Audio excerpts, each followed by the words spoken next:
Blog Talk Radio.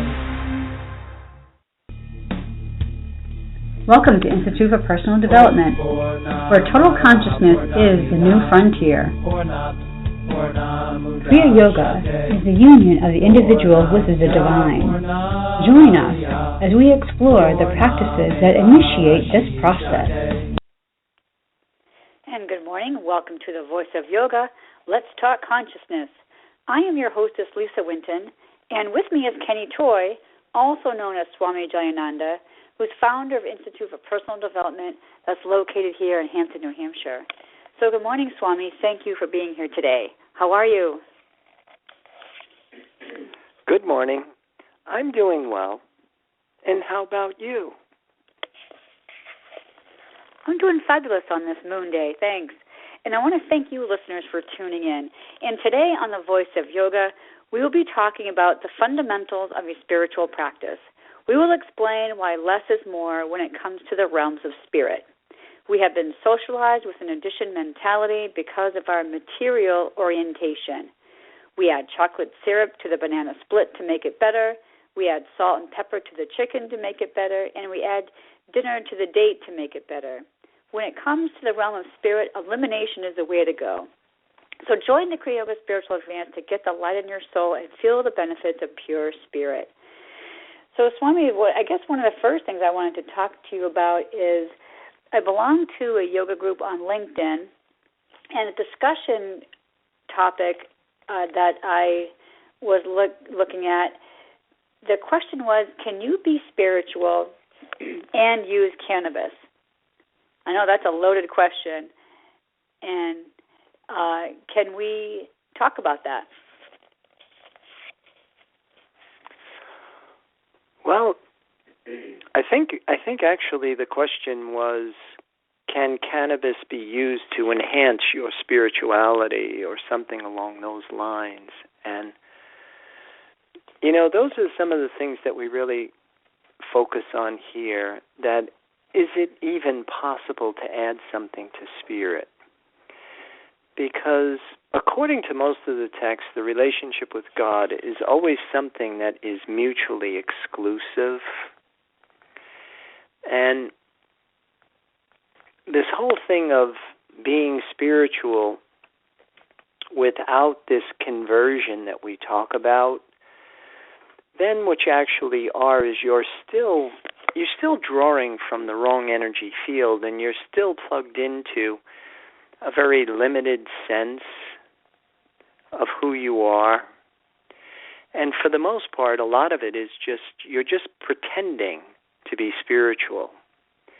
It kind of reminds me of, you know, like when we're little kids, and especially me being a boy playing with cars or whatever, that I would have this little plastic car, and I would make all kinds of sounds that would imply that the car was running.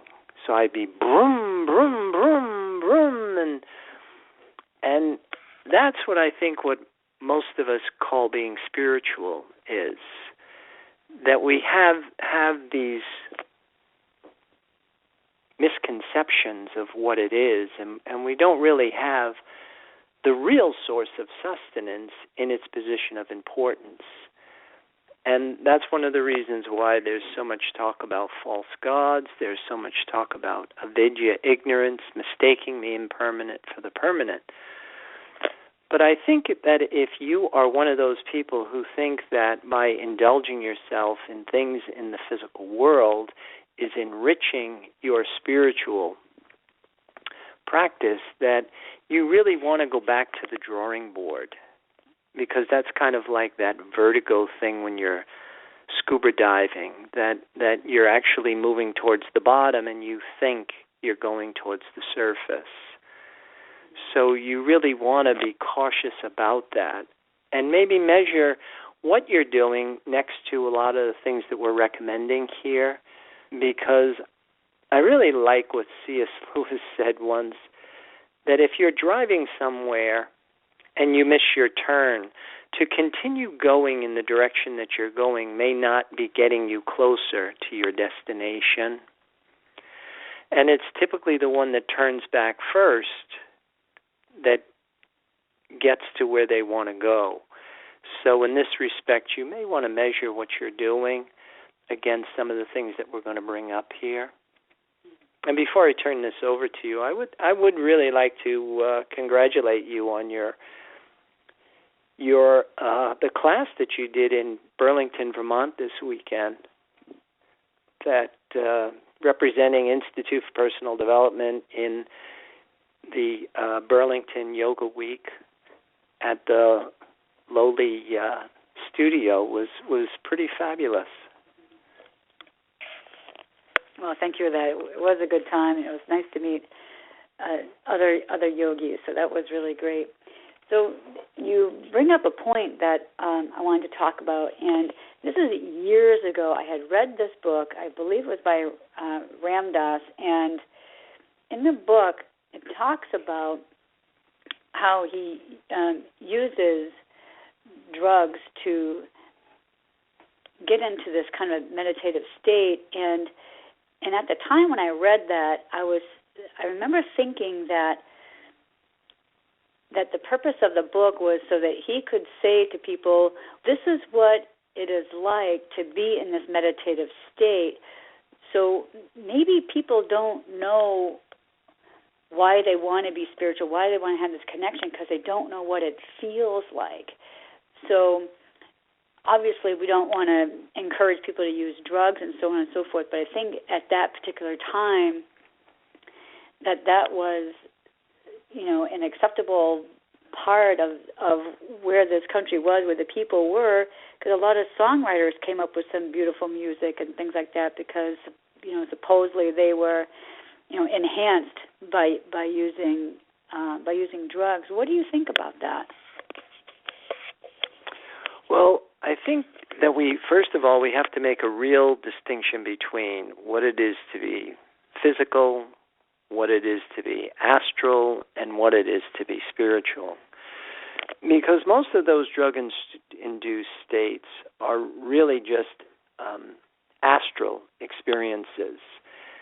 And you really don't want to get caught up in the realms of of thought or mind, because it's equally as dualistic as the physical world.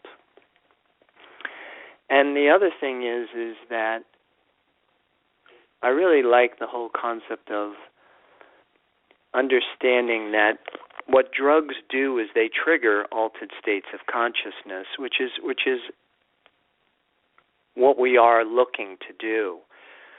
But one of the things that happens is that if you start using drugs to trigger altered states, it's kind of like if you're hiking through the wilderness, you climb up a tree, and to try and give you a broader perspective in relationship to your environment where you might be. So, say, for example, I climb up a tree, I look out, and I say, wow, there's an opening about 3 miles to the east, might be a lake. Using drugs is similar to that, except for the simple thing that it's like constantly going back to the same tree.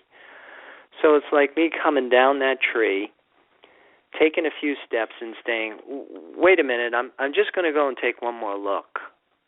And then you go back up the same tree. And then you come down, and it's like, wait a minute, I'm just going to take... And there's really not much advancement. So letting go of the concept of using drugs to give you kind of like an indicator of what it's going to be like to be spiritual, first of all, isn't accurate, because it's an astral experience, and it's not the same as when you are connected to the life force. Remember, you're not trying to identify with a dream state, you're trying to identify with the dreamless state, and that's very different. And the connection to spirit is the only one that would give you that experience. Oh, good. Well, thank you for clarifying that. That makes perfect sense. So the use of drugs to enhance your spirituality is kind of a false statement, because it's just going to put you into this state and doesn't have anything to do with your connection. If I'm understanding you right, and then I also think there's something to be said for having to go through what it takes to do it without any of those kinds of enhancements. Going through the work and the process and the procedure of consciously making all these right decisions to get to this connection. Yeah, I would agree with you on that. It kind of reminds me, I remember when I first started working on computers, and I would have say for example, I'd be trying to make a document in Word, and I would do something, and I would think, oh wow, how did I do that? And, you get a glimpse of that this thing has certain capabilities, but you're not really entirely sure what are the steps that are required to be able to do that consistently. And if you do have a good spiritual practice, it's like taking a class in how to format a brochure or a document in a computer program.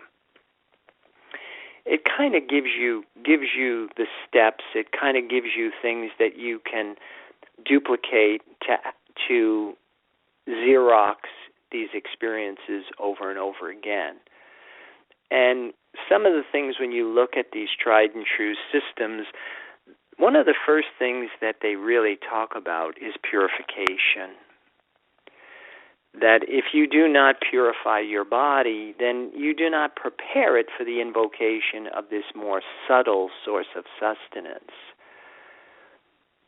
And then, of course, just adding something onto that just complicates the whole thing, as opposed to what we talk about, elimination. Getting rid of our unnecessary dependencies is where the whole thing begins. Getting rid of our dependency upon things that are visible and tangible and things that are invisible and tangible is where it starts. And then, of course, trying to get a handle on this source of sustenance that's invisible and intangible, but also recognize that it's exclusive. It's not like you can have your cake and eat it too, kind of a thing. Well, I find that very interesting, because you just reminded me of a book I had read years ago, and it's called Mutant Message Down Under. And this woman who's from the United States gets invited to go to Australia, and she spends some time with this Aboriginal tribe, and they teach her, their ways of life and their and how they live with their land and so on and so forth, and their idea of spirituality. And they say to her that in the West we have this compulsion that we have to cover everything. Like we cover our bodies, of course, and then we have to cover our food with sauces, and we have to cover our birthday cakes with frosting, and we're always masking everything that's around us. And so in the book, it was kind of like leading you to believe that we do that physically, but we also do this spiritually too. We're masking ourselves from what really is important, and then that's why we have a hard time trying to find the spiritual connection, because we want everything to be better than it was before. We want our movies to be better. We want our food, to be more complicated, and we don't have this sense of simplifying.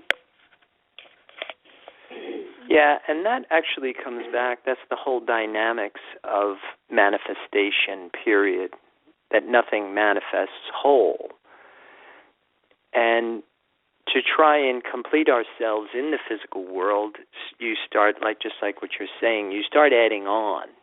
It's more and more and more, when in fact the reality of it is completion will never happen in the physical world. That's why we had to learn how to transform and connect to truth and wholeness, to connect to this more reliable resource, But you can't just do it intellectually. You have to rebirth your body in it. All right, great. Well, I think it's about that time where we need to pause and hear a word from our sponsors. So listeners will be back in a few moments. And if you have any questions for Swami, I'll open up the phone lines and you can ask him at that time. We'll return in a moment. Om Purnamada Purnamidam Purnamudachyate. If you are looking for a Samadhi-based experience, IPD Kriya Yoga has the goods. A complete yoga program that includes the practices and the process. Kriya Yoga Series 1 live classes and videos. Get your arms around the spiritual science of Kriya Yoga. The intention of why we practice is to embody the spirit, to feel connected to the life force. Kriya Yoga Asana live classes and videos. A cosmically engineered system of exercises to initiate apotheosis. A system of exercises engineered for dining and dancing at the Cosmic Ballroom. Kriya Yoga Series 2 live classes and videos. A practice in open forum designed to facilitate positive growth of consciousness. Get your Labyrinth video. I find the positive side of it is it pulls a lot of things together. Kriya Yoga Mantra and Meditation. With repetition comes absorption. Pray on prana and become divine. At the same time, we all have a unique talent and gift to give back to the universe. Private sessions. The mysteries of the universe have always been handed down verbally from teacher to student. Call or click now and get started. 603-929-0303 or www.ipdtransform.com. Namaste. Purnamariya Purnamevavashishate. And welcome back. For those of you just joining us, you're listening to The Voice of Yoga, and we are talking consciousness. So at this time, I would like to open up the phone lines, and if you have a question for Swami, you can ask it at this time. You said unmute it. You said what? Oh, unmute it? No. Now they're muted. Now they're muted, man.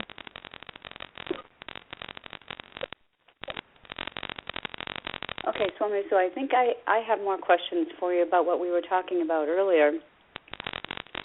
And that is this concept of that we have to kind of supersize everything. Like if you go anywhere, it's, do you want me to supersize those fries for you? And it seems like that using enhancements in your spirituality, whatever that might be, that's kind of like this supersizing mentality. So how do we get ourselves to the point where we bring it down to the most simplest form of our practice? Yeah, I think the key there is that you have to recognize that there's only one way that this whole thing goes right, and that there's only one God, there's only one truth, there's only one religion, there's only one yoga, there's only one number one need. And so once you recognize that none of this is magic, that all of it is physics, and it is all going to be dependent upon what it is that I desire, what it is that I long for, what is it that I am addicted to. And if you are clear about what your number one need is, because again, your number one need is invisible and intangible. But I love what C.S. Lewis said about this, something like, in the end, it really doesn't matter what you chose instead of the kingdom of God. You know, that if you do not choose the kingdom of God, it doesn't matter what we choose instead. That was the term was called a sin. It missed the mark. You're drawing from an energy field that is limiting and not liberating. And so one of the things that you can actually do is that if you are constantly looking to enhance what it is that you're doing, then chances are you're drawing from something that's dualistic. Now, whether it's particles or waves, that part doesn't matter. The thing that you really want to try and do is have a clear understanding of what is your number one need. What is the force right now that I can live the least amount of time with or without? And of course, that comes down to the life force, because we can live weeks without food, we can live days without water, we can live minutes without air, we cannot live a millisecond without this grace of God, without this tree of life. And the more you understand that being spiritual isn't some intellectual declaration, that it's actually this conversion, this rebirthing of your body, so that now your body doesn't look for things that are dualistic. It looks for this unified state. When that happens, matter and mind now come together with new information. That's what actually starts this progressive cycle. You were talking about LinkedIn Yoga Alliance discussion groups, and I'm on one, and they actually had a question there, was what was the true meaning of Om? And of course, if you understand what Om is actually the sound that happens when matter and mind come together with this energy field. It's just like when the car starts up and you hear the vroom. You don't any longer have to go broom, broom, broom. And people think that by going broom, broom, broom, that it's going to start the car up, when in fact it's really the connection to the life force that starts the human mind-body complex up. So you're saying that, if we were to chant Om all day long, that's really not going to be the process that's going to get us to this connection. Well, you could chant Om all day long, just like the little child can go broom, broom, broom with the plastic car, but the car never starts up. And so those are the things that I always refer to as the concept of pretending to be spiritual, and having kind of like this attitude, or even the simple fact that people sincerely believe that if they continue to chant that sound, that they are going to get all the benefits the books are talking about. But without this internal connection, without this union of the individual with the divine, nothing really happens. Now, once you've made that connection, then, of course, Om has completely different meaning to you, because it's a mode of operation. It's a reminder. Now, we know there's a lot of information out there. Like, we just talked about, there's a lot of discussion groups on various blogs and things like that, and there's so much of this information that bombards people, and, some of it is kind of fluffy, and there's all this information. So how can we read this information and discern for ourselves? What is this information trying to say, and is it something that's going to even help me in my practice? Yeah, again, those are things that most of us have to kind of hack our ways through. I mean, I didn't figure this out going somewhere and getting clear understanding, because it's one of the things we're constantly saying here, is that there isn't really good leadership with regard to the concept of being spiritual, that today everything is spiritual. Most people think we're already spiritual. And those are the things that I think we're very different about, and we're really more in tuned into the physics of spirituality as opposed to this intellectual devotional mirage that has kind of taken over our spiritual communities.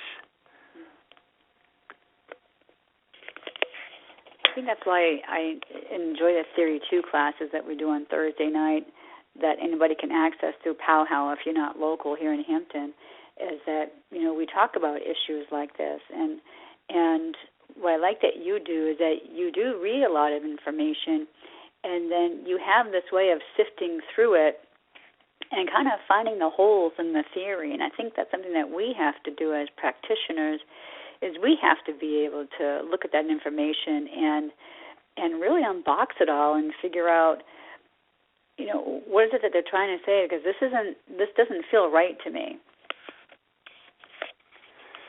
Yeah, that whole thing of feeling right, that whole thing of the physics of spirituality and like attracts like is such an important thing, because the more you understand that when you go to a spiritual leader and you get there, it really shouldn't feel good.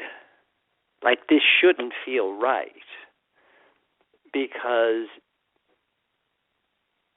the like attracts like. When we come in, we're drawing from duality. And if it feels right, then whatever it is that you are now signing up for is probably at the same level of consciousness, the same degree of awareness that you're at. And therefore it feels good. But if it kind of feels threatening and makes you feel awkward and uncomfortable, then it's a better chance that this might be more genuine.